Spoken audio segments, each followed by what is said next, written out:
Everyone, कैसे हो आप सब। आई होप कि आप सब अच्छे हो कि मैं भी ठीक हूँ। और काफ़ी सारे लोग बोलते हैं ना कि सूट की कटिंग और स्टिचिंग बताओ दीदी। तो आज मैंने सोचा कि मैं आप लोगों के साथ यही वीडियो शेयर करती हूँ कि मैं सूट की कटिंग किस तरीके से करती हूँ और मैं कैसे सूट को सिलाई करती हूँ। आज की वीडियो में आपको यही देखने को मिलने वाला है। तो चलिए वीडियो को करती हूँ शुरू। तो देखिए, कटिंग मैंने ऑलरेडी कर ली थी, लेकिन मैं आपको पूरा नाप के हिसाब से बता रही हूँ। 7 इंच मैंने ऊपर से लिया है, 7 इंच मैंने आर्मोल लिया है और 10 इंच लिया है मैंने यहाँ चेस्ट का और 2 इंच मार्जिन। तो चेस्ट का जो साइज़ होता है उसका चौथा भाग लेना होता है आपको। कमर का निशान 14 पे लगाएंगे, 21 पे हिप का लगाएंगे। तो 14 पे लगाने के बाद जितना कमर था उतना ले लिया, ऊपर से 2 इंच मार्जिन ले लिया। यहाँ पे हिप लिया है 10.5, उसके बाद 2 इंच मार्जिन ले लिया। लंबाई जितनी चाहिए उतनी ले ली और जितना हिप लिया है उतना ही लंबाई की लास्ट में चौक वाले पे निशान लगा लिया चौड़ाई का। उसके बाद बाजू का जो साइज़ होता है, बाजू की लंबाई आपको जितनी लेनी होती है उतनी आप ले सकते हो। मैंने 7.5 इंच लिया है, रेडी ये 6 इंच होगा। उसके बाद इस तरीके से तिरछे में रख के मैं चेस्ट का चौथा भाग लेती हूँ और नीचे से मैं गोलाई प्लस 1 इंच या 1.5 इंच मार्जिन लेती हूँ, 3 इंच डाउन करती हूँ। तो इस तरीके से मैंने कर ली कटिंग। अब मैं स्टिचिंग बताती हूँ। तो ये गला ऑलरेडी बना बनाया गला है, जो एम्ब्रॉयडरी वाला होता है वो है। ये 7 इंच आ रहा था, हमें यहाँ पे 6 इंच का गला रखना है चौड़ाई में और 7 इंच लंबाई में। तो मैंने इस तरीके से 5 इंच का गैप लेके, मतलब दोनों तरफ से, तो इसको कम कर लिया 1 इंच और 7 इंच पे इस तरीके से ना शेप दे दी गले की, जो शेप ऑलरेडी है। तो इसको सीधे भाग में अभी मैंने चौक से निशान लगाया। अब इसी चौक पे मैं उल्टे तरफ लगा लूँगी निशान, क्योंकि गला हम हमेशा उल्टी तरफ से बनाते हैं। तो इसको पलटेंगे जब तो सीधी तरफ से इधर को आ जाएगा कपड़ा उल्टी तरफ। अब जितना कपड़ा चाहिए उतना मैंने यहाँ पे कटिंग कर लिया। प्लेन कपड़ा है ये सलवार का, तो ये लिया है मैंने और यहाँ सेंटर पे मैंने निशान लगा लिया और सूट के सेंटर पे भी नॉच लगा ली। उसके बाद सेंटर पे एक सिलाई कर लेंगे जहाँ तक हमारे गले की स्टार्टिंग है उससे थोड़ा सा ऊपर तक। इस तरीके से सिलाई करने के बाद अब आपको जो चौक से निशान लगा है आप उसके ऊपर सिलाई कीजिएगा। यहाँ पे सिलाई करते समय आपको बहुत ध्यान से सिलाई करनी है, जल्दबाजी नहीं करनी है। जिस तरीके से घुमा हुआ गला बना हुआ है सेम उसी तरीके से इसको कॉपी करना है आपको डिज़ाइन को, और सेम उसी तरीके से दोनों कपड़ों को बराबर घुमाते जाना है जब आप सिलाई लगाओगे। तो ये दोनों कपड़े हो गए। अब सेंटर का कपड़ा निकाल लेंगे और सिलाई से आधा इंच का मार्जिन छोड़ के निकालेंगे और वो आधे इंच में हम इस तरीके से नॉचेस लगा लेंगे। उसके बाद कपड़े को सीधा करेंगे और जो कपड़ा वाला साइड है ना उस तरफ मार्जिन करके और ऊपर से टॉप स्टिच, ये बैठने वाली सिलाई होती है जिसको आप मार लेते हो ना, तो गला काफ़ी अच्छे से बैठ जाता है। तो इस तरीके से करने के बाद अब पीछे बैक में कर देंगे सारे कपड़े को और इस तरीके से गला बन गया। अब आप ऊपर से एक टॉप स्टिच कर दीजिएगा। टॉप स्टिच आप कर सकते हो यहाँ पे, मैंने तो टॉप स्टिच ही किया था। ऐसे वाले गलों में मैं टॉप स्टिच कर देती हूँ और उसके बाद फिनिशिंग में कपड़ा फोल्ड अंदर भी कर देती हूँ, क्योंकि उससे क्या होता है कि बार बार झमेला नहीं होता सिलाइयों का, तो इससे काफ़ी जल्दी आसान तरीके से काम हो जाता है। तो अब जो कपड़ा है एक्स्ट्रा उसको कट कर देंगे, आधा इंच के आसपास कपड़ा रख लेंगे, उसको डबल फोल्ड कर लेंगे आधा इंच को भी, तो ये फिनिशिंग से बैठ जाएगा हमारा कपड़ा। तो इस तरीके से अंदर की तरफ डबल फोल्ड करते हुए यहाँ पे आप पक्की सिलाई भी लगा सकते हो। मैंने यहाँ कच्ची सिलाई लगाई थी, बाद में तुरपाई हो जाएगी इस पर, तो ये वाली सिलाई जो है वो निकल जाएगी, तो अच्छे से ये फिनिशिंग से आ जाएगा। और अगर आप हाथ के हाथ इस सिलाई को, कच्ची सिलाई को लगा देते हो ना, तो तुरपाई करने में बहुत आसान और ईजी रहता है। तो ये सिलाई आप हाथ के हाथ लगा दिया करो, मोटे वाले बखिए के साथ जो होती है उस तरीके की सिलाई है ये। तो यहाँ पे देखिए आप बराबर इस तरीके से फोल्ड करती जा रही हूँ मैं और इस तरीके से सिलाई लगाती जा रही हूँ। तो ये सिलाई लग के हो गया है हमारा गला रेडी।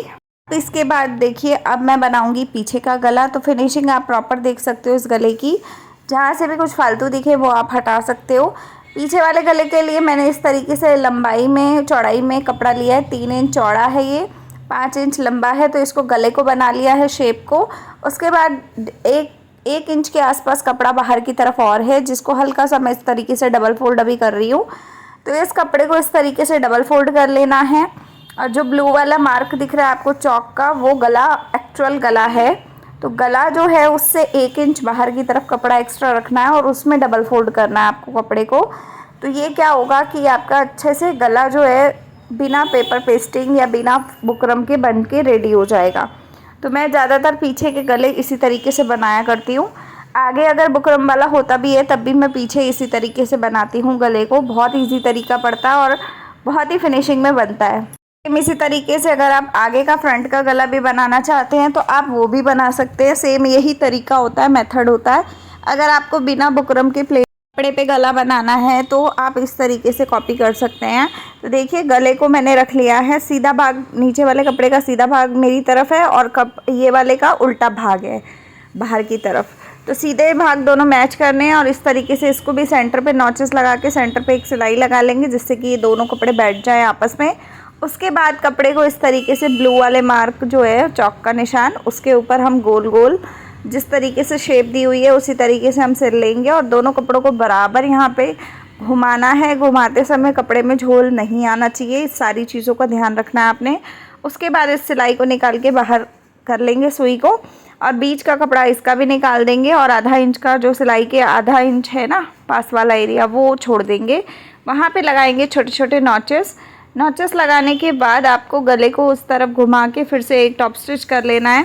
मतलब जो कपड़ा गले का ऊपर की तरफ है ना उसको बाहर की तरफ करके मार्जिन को उसी की तरफ करके आपको यहाँ पे टॉप स्टिच कर लेना है जिससे कि ये गला ना काफ़ी अच्छे से बैठ जाता है और बिल्कुल भी दिक्कत नहीं आती है और फिनिशिंग बहुत अच्छी आती है। तो ये तरीका आप ज़रूर अपनाएं अपने स्टिचिंग के टाइम पे, तो इससे बहुत अच्छे गले फिनिशिंग से बनते हैं। तो देखिए इतना हो गया।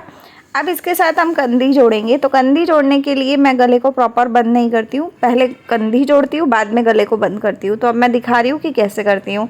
तो ऊपर वाला जो गला है ना उसका जो पट्टी है उसको बराबर सिलाई के साथ रखेंगे और जो गले की पट्टी हमने बाहर निकाली थी नीचे वाले की उसको इसके ऊपर फोल्ड करेंगे डबल, ठीक है। तो इसके ऊपर फोल्ड कर देंगे ना तो ये अच्छे से दोनों स्टिच हो जाएंगी और जब स्टिच हो जाएंगी तो जब हम इसको खोलेंगे ना तो दोनों कंधी बराबर आएंगी। आपको मैं दिखाऊंगी भी कि कैसे आएंगी। सेम तरीका इधर करना है, सिलाई पे बराबर रखना है आगे वाले गले को और उसके ऊपर इस तरीके से इस कपड़े को चढ़ा देना है। कपड़े को चढ़ाओगे ना तो ध्यान रखना कि कपड़ा ज़्यादा बाहर से नहीं चढ़ाना है, बिल्कुल प्रॉपर ऊपर सिलाई के ऊपर ही चढ़ाना है। तो फिनिशिंग आप देखो बिल्कुल मार्केट जैसा पीस बन के रेडी होगा। तो इस तरीके से मैं सिलाई करती हूँ, जिस तरीके से बाहर बुटीक वाले सिलते हैं सेम वैसा ही बनता है ये पीस। जो सूट की कुर्ती बनती है या गला बनता है या कंधी जुड़ती है सेम वैसा ही बनता है। तो उसके बाद मैं यहाँ कच्ची सिलाई लगा रही हूँ। तो ये देखिए इस गले को अंदर की तरफ इस तरीके से डबल फोल्ड करूँगी और इस तरीके से सिलाई लगाती जाऊँगी ताकि बाद में जब तुरपाई हो तो ये सिलाई खुल जाएगी। और ये मैं हाथ के हाथ ही लगा लेती हूँ क्योंकि इससे गला काफ़ी अच्छे से बैठ जाता है। तो बाद में जब तुरपाई हो जाएगी तब मैं इस सिलाई को निकाल के हटा दूँगी। तो आप देख सकते हो मैं कैसे कर रही हूँ। अब मैं इस धागे को निकाल लूँगी और इतना काम हमारा हो चुका है। गला बन के रेडी हो गया। आप फिनिशिंग देख के आप बता सकते हो कमेंट में कि कैसा लग रहा है गला, और आपको अब देखने को मिलेगा प्रॉपर। तो आप देख सकते हो कैसा बना है। तो अब आते हैं बाजू पे। तो बाजू को पहले डबल फोल्ड करेंगे। अगर आप कोई डिज़ाइन देना चाहते हो तो अभी के टाइम पे ही आप इस पे डिज़ाइन दे सकते हो बाजू पे। फ़िलहाल मैं सिंपल बाजू बना रही हूँ क्योंकि कस्टमर का यही डिमांड था, तो उस हिसाब से मैंने इसको डबल फोल्ड किया है। मैंने आपको बताया था 7 इंच मैंने लिया था इसको, तो मेरे को 5 या 6 इंच इसको रेडी रखना था। तो 5 इंच मैंने रखा है। डबल फोल्ड मैंने इस तरीके से किया है ताकि 1 इंच डबल फोल्ड में चला जाए और आधा इंच ऊपर सिलाई में चला जाए। तो रेडी ये 5 इंच की बाजू होगी।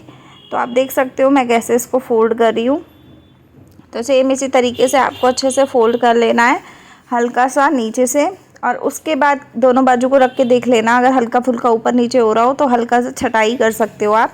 मेरा हो रहा था क्योंकि ये कपड़ा प्रेस नहीं था जिस समय काटा था मैंने, तो हल्का फुल्का जो हो रहा था वो मैंने निकाल दिया। और उसके बाद अब मैं बाजू का एक पल्ला ले रही हूँ, उसका सेंटर नापूंगी। सेंटर बराबर करने के बाद ऊपर एक कट लगा दूँगी जहाँ से मुझे पता रहेगा कि कंधी जोड़ने के टाइम पे जो ये इस बाजू का सेंटर है वो सूट के सेंटर में आए। तो यहाँ पे जो सिलाई है ना हमारी कंधी वाली, ये जो बाजू का कट लगाया है वो उसके ऊपर आना चाहिए। तो और उसके बाद मैंने आगे के पल्ले में ना छटाई भी कर दी है बाजू की, जो पहले नहीं की थी अब की है। तो आप सेम इस तरीके से फॉलो कर सकते हो। तो इस तरीके से बाजू को अच्छे से गोलाई में मैं आधा इधर की तरफ जोड़ लेती हूँ, आधा उधर जोड़ लेती हूँ, तो बाजू काफ़ी अच्छे से मेरी जुड़ जाती है। तो यही इजी तरीका लगता है मेरे को सबसे, तो मैं इसी तरीके से करती हूँ। आप लोग बताइएगा आप कैसे बनाते हो अपनी बाजू। कई लोग पूरी बाजू बनाने के बाद सूट में लगाते हैं, मैं ऐसा नहीं करती, मैं हाथ के हाथ लगा देती हूँ, लेकिन आधा आधा करके लगाती हूँ। तो इस तरीके से बहुत जल्दी हो जाता है। आप देख सकते हो कि मैंने कैसे इसकी बाजू जोड़ी है। उसके बाद आगे वाले पल्ले में भी थोड़ी सी आधी इंच की गहराई जो देते हैं वो छटाई मैंने कर ली है, और बाजू में भी कर ली है, और जो सूट के कपड़े में होती है वो भी कर ली है। तो दोनों तरफ होने के बाद अब मैं इस बाजू का बचा हुआ जो कपड़ा है आगे के पल्ले में, वो वाले पल्ले में जोड़ दूँगी बाजू को अच्छे से। तो ये बाजू को जोड़ते टाइम आपको ये चीज़ का ध्यान रखना है कि ना ही बाजू के कपड़े को खींचना है, ना ही सूट के कपड़े को खींचना है। जो कपड़ा जहाँ बराबर आ रहा है वहीं पे आपको इसको सिलाई करना है, सिर्फ बराबर करना है, कोई खींचातानी नहीं करनी है। इस कपड़े में खींचने से झोल आता है बाजू में, और अगर आप नहीं खींचोगे तो बढ़िया रहेगा। और 2 सिलाई कर देनी है ताकि मजबूती से बन जाए। तो अब मैं इस पर दूसरी बाजू भी लगा लूँगी। लगाने के बाद यहाँ बिछाने के बाद मैं आपको दिखा रही हूँ कि मैंने जो फिटिंग के निशान हैं वो लगा लिए हैं। जितना सूट में मार्जिन लिया था वो मार्जिन अलग कर दिया है, और सिलाई जहाँ करनी है वो निशान मैंने यहाँ लगा लिए है। उसके बाद इस तरीके से सीधा नीचे चौक का एरिया भी मैं लगा लेती हूँ, क्योंकि इतना इतना मोड़ना है पता रहता है, तो उस हिसाब से बहुत जल्दी और आसानी से फिटिंग हो जाता है। तो बस इसी चौक के निशान पे मैं सिलाई कर लूँगी और बना लूँगी सूट को पूरा। तो अब मैंने सूट पूरा कर लिया है, और अब आपको सीधा करके मैं दिखाने वाली हूँ कि ये सूट कैसा बना है। तुरपाई का काम है जो गले का वो रहता है, तो वो मैं बाद में करके कस्टमर को दे दूँगी प्रेस करके, लेकिन अभी मैं आपको फ़िलहाल मैं दिखा रही हूँ कि ये सूट कैसे बन के रेडी हुआ है। तो आप लोग देख सकते हो, और कमेंट करके बताइएगा आपको तरीका कैसा लगा। सही लगा हो, अच्छा लगा हो तो लाइक शेयर सब्सक्राइब कीजिएगा चैनल को। तो आप देख सकते हो कि कितना अच्छे से तैयार हुआ है ये सूट। तो जिनका सूट है उनके नाप के हिसाब से बना है, मुझे तो काफ़ी बड़ा है लेकिन कस्टमर के हिसाब से ठीक है। तो आप लोग कमेंट में बता सकते हैं कि आपको मेथड कैसा लगा, और आगे से कोशिश करूँगी कि कपड़ा भी आपके आगे ही बैठ के काटूँ, मतलब आपके सामने ही काटूँ कैमरा ऑन करके, ताकि आप लोगों को और हेल्प हो जाए। और अगर कुछ वीडियो में कमी लगी हो तो ज़रूर बताना, आगे से मैं उस कमी को भी दूर करने की कोशिश करूँगी। और अगर कुछ और सीखना हो तो वो भी ज़रूर बताना कमेंट में। तो चलिए आज के वीडियो को एंड करते हैं, मिलते हैं अगले वीडियो के साथ। लाइक शेयर सब्सक्राइब कमेंट कीजिएगा। तब तक के लिए बाय, टेक केयर।